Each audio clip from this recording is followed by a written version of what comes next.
Magandang umaga mga ka-happy hour. Narito ang mga balita para sa MBC TV Network News Update, 11 AM edition. Ombudsman gagamit ng AI para sa pagbusisi sa mga dokumento na galing sa ICI. Nakatakdang gumamit ang Office of the Ombudsman ng Artificial Intelligence para sa busisihin ang mga datos na ipinasakamay sa kanila ng Independent Commission on Infrastructure.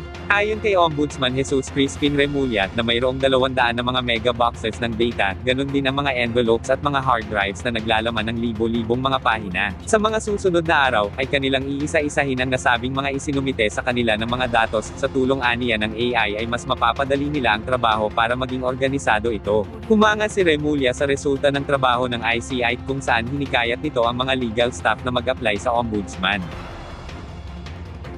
Samantala, malakihang dagdag presyo sa langis sa susunod na linggo, posibleng aabot hanggang 16 pesos kada litro.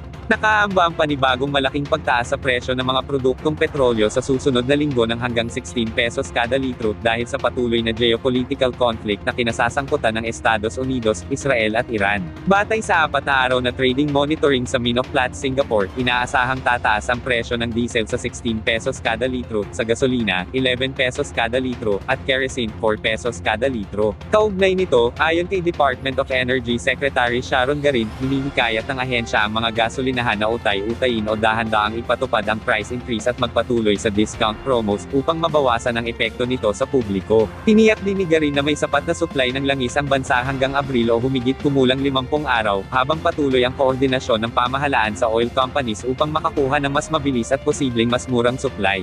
Hinimok naman ng kalihim ang publiko na magtipid sa paggamit ng gasolina, iwasan ng hindi kinakailangang biyahe, at kung maaari ay magpatupad ang mga kumpanya ng work-from-home setup. Nagpaalala rin siya na huwag mag-hoard ng gasolina, upang hindi maapektuhan ang delivery at supply ng mga gasolinahan. At yan ang mga balita para sa MBC TV Network News Update, 11 AM edition. Abangan ang mga susunod na balitaan mamaya para sa 2 PM edition.